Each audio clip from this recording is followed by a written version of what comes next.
Hi, it's that holiday season, and we're here to share some fun math with you. So, we are going to be practicing our polynomial factoring. This video is to kind of explain how to do that, and as always, it's been brought to you by Con Alonso Inc. When we are factoring, what we want to be able to do is to factor any kind of polynomial that we get, no matter the degree. So we're going to talk about some strategies to do that. You also want to make sure that when you're factoring completely. Notice I put that in all caps. Sometimes there's more than one step to factoring. Sometimes you're doing a couple different types of factoring within one problem. Make sure you have gone as far as you possibly can to factor completely, okay? And we're going to talk about the different strategies and the different ways that you do that. The first thing you want to do is check for common factors. This is called factoring by GCF, or greatest common factor. So if I'm looking at this first one, I see that they can both be divided by 2 and that they each have at least one x.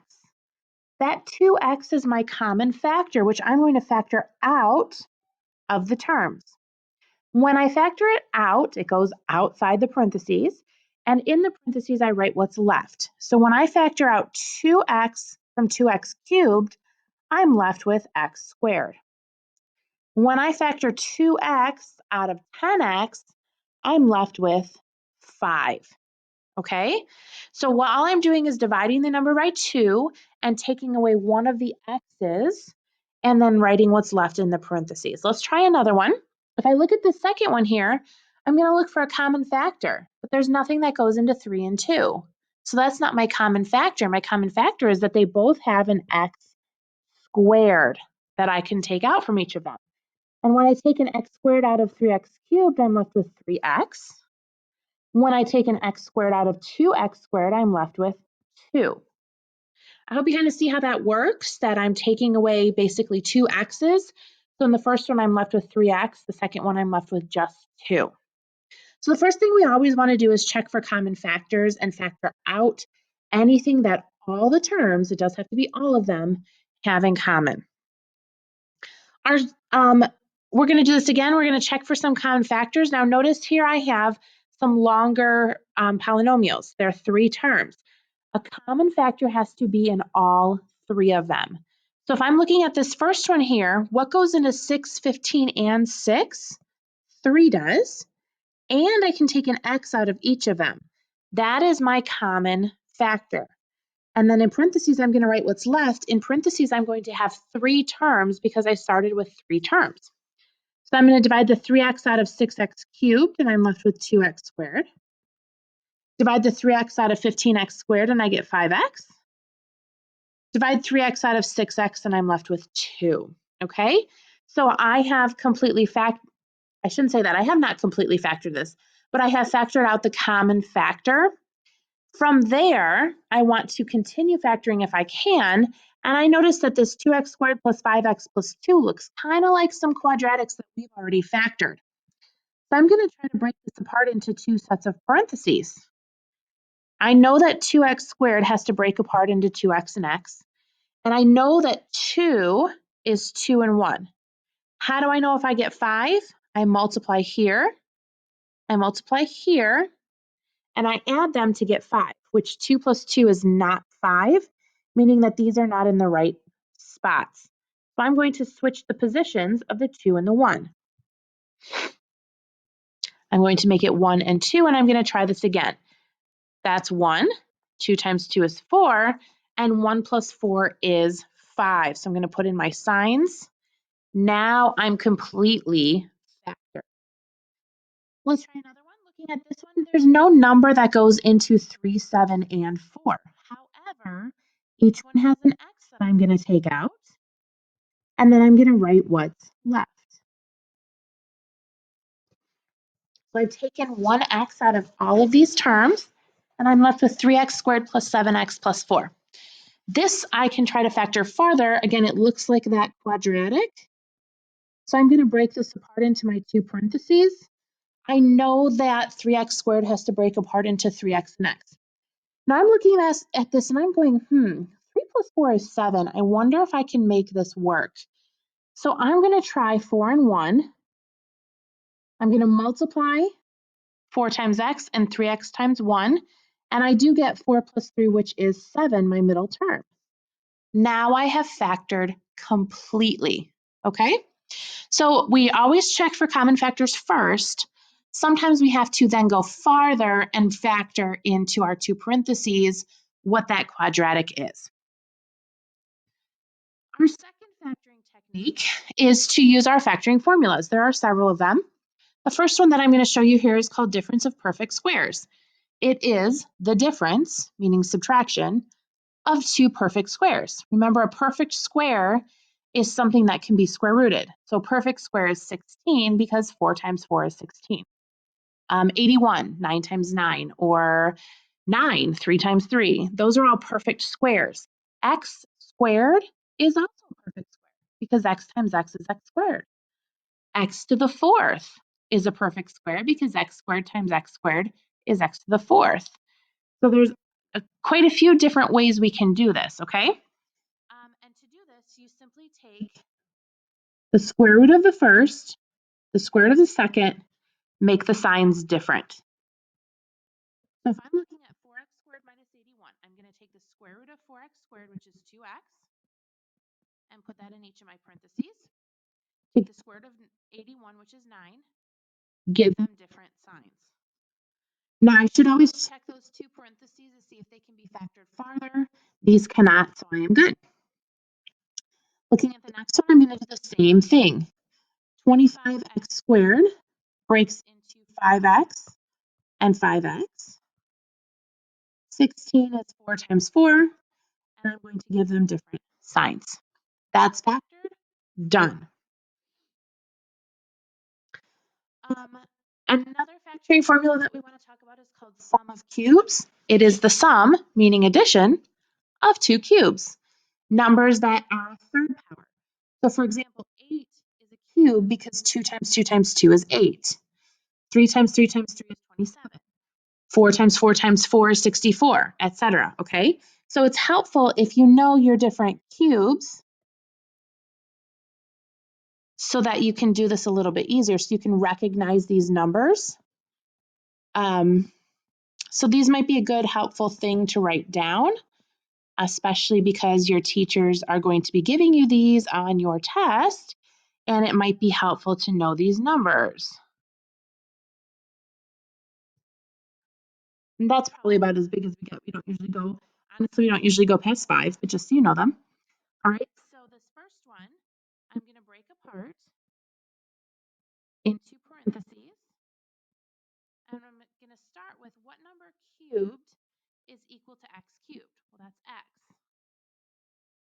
And then notice here, the second part is that number squared. So x squared. And then what number cubed is 27? 3. We already talked about that. And then for the second term here, I'm going to multiply. Let's see, let me make this a and b, so maybe that makes more sense. I'm going to multiply a times b, so 3x. And then I'm going to square b, which is 9. There we go. Now, the nice thing about sum of cubes is even though this looks like a fun quadratic over here, you cannot factor this any farther. So you just have to factor out the 2 sets of parentheses and you're done, okay? So looking at this next one, I need to figure out what's my a and what's my b. So what number and letter cubed gives me 8x cubed? Well, if I go over here, I see 2 cubed is 8, and I know x cubed is x cubed. Plus, and then what is my b going to be? What number cubed equals 125? 5. So my a is 2x, my b is 5. So my next term here is going to be a squared. 2x squared is 4x squared. Then I'm going to minus a times b. 2x times 5 is 10x. And then I'm going to add b squared. 5 squared is 25. That is factored. And this sum of cubes formula is not that hard. It just takes some practice to get used to using. So you definitely want to take some practice and kind of go over those. So I'm going to give you a couple extras that you can just write in your notes and practice with. Try factoring, let's see, 27 x cubed plus 343. Try that one. and then try 125, I can write with my pen here, x cubed plus 1. Go ahead and just in your notes factor those and see how you do, compare with a friend, and then when you come to class, if you want to ask about them, go for it, okay? The other one we need to know is called difference of cubes. It's very, very similar to the sum of cubes, except you're subtracting. So your first sign is a minus and your second sign is a plus, whereas with the last one, it was flipped, okay? But you're doing the same thing. So figure out what your A and B are. In this case, my A is x and my B is 2. And so then I'm going to take a squared plus a times b plus b squared. And I'm done. Looking at the next one, I'm going to do the same thing. So what number cubed is 27? 3. And then I need an x because it's x cubed. Minus, and then what number cubed is 1? 1. Which means that my a is 3x and my b is 1. So I'm going to take a squared, which is 9x squared, plus a times b, which is 3x, plus b squared, 1 squared is 1. That is factored. So first we look for a greatest common factor that we can take out, and none of these have that. Second of all, we can use our factoring formulas. Third of all, we can factor by grouping, and this is kind of a different way of factoring, and you're grouping different parts. So group the first two together, group the second two together. This works when there's 4 terms, by the way. Look for what each group has in common. So this first group here, they both have an x squared that I can factor out. And then I'm going to write in parentheses what's left, x plus 3. Now I'm going to come to the second group and I'm going to see what do these two have in common. Well, we both have a 3 that I can factor out, which leaves me with x plus 3. Now I hope you're noticing that the parentheses are the same. They should be, or this doesn't work. Because now you're going to factor again. This time you're going to factor out the parentheses. And then in your second set of parentheses, you're just going to write what's left. X squared plus 3. So it's kind of like double greatest common factor, I guess. You're factoring, or even triple, because you're factoring out a GCF from the first group, from the second group, and then the GCF from here to get your last one. So if I'm looking at the second one, what do these two both have in common? They have a 4x cubed that I can take out, which leaves me with an x from the first term and just a 1 from the second term. Remember, if I'm dividing out everything from this 4x cubed, it means that I only have a 1 left, okay? Now I'm going to look at my second group. They don't have anything in common. And if you think back, way back in the day when you first learned about greatest common factor, if your numbers or values don't have a greatest common factor, it is 1. So I'm going to factor, and I'm air quoting, factor out a 1 from this, which just leaves me with x minus 1, which is what I had, okay?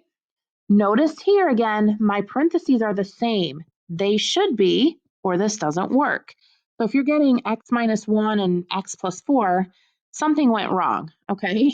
You should have the same thing in your parentheses. So take that parenthesis out, and then in the second one, write what's left. 4x cubed plus 1. And that is factored. So again, we're looking for a GCF. We are using our formulas.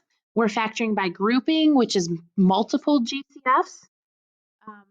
And then we can use a quadratic form technique, okay? Now this works if your first power is double your second power and you have a constant.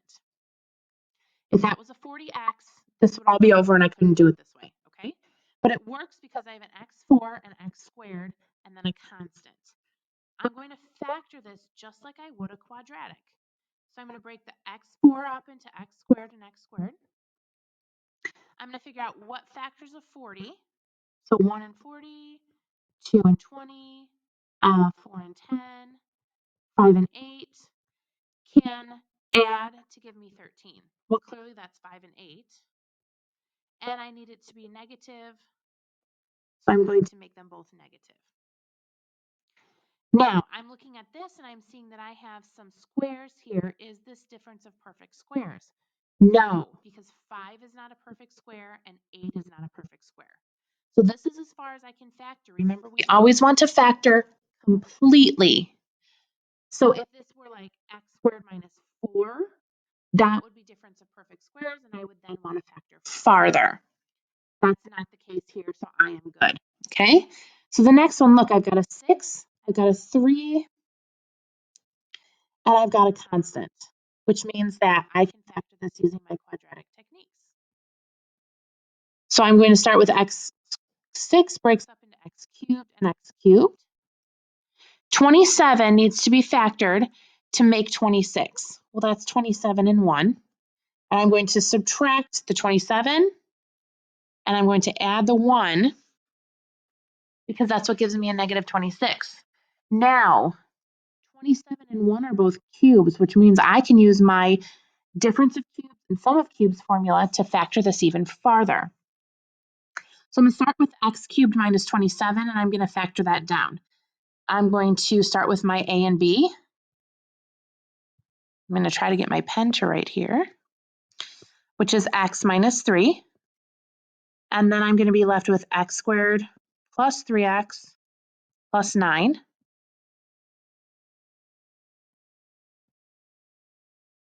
And then I'm going to do my next one, which my a is going to be x. I did not leave myself enough room here. And my b is going to be a 1. And then I'm going to do my other parentheses. I'm going to write them off the front here just so that I have room. And my a is x, so x squared minus a times b, x times 1 is 1x, plus b squared, and b is 1. 1 squared is 1. There we go. That is completely factored, and that one was kind of a doozy to do. There's a lot going on there. So sometimes you factor, and then what you factored, you have to factor again, because the goal is to have something factored completely. We need to be able to break this apart as much as possible, because then we're going to start solving with our variables and different things. And if it's not factored completely, then we can't find all of the answers, and that causes us some problems, okay? So make sure that when you are factoring, you are using all of these different techniques. Always start with the greatest common factor. Can I factor anything out they have in common? That's the easiest one. That's the most common one. Then go from there. Is it a difference of perfect squares? Is it a sum or difference of cubes? Do I need to use grouping because there's 4 terms? Can I use my quadratic techniques? Whatever it takes in order to be able to factor your polynomial completely. I hope this has been helpful for you. As always, if you have questions, let us know. Take care and be safe.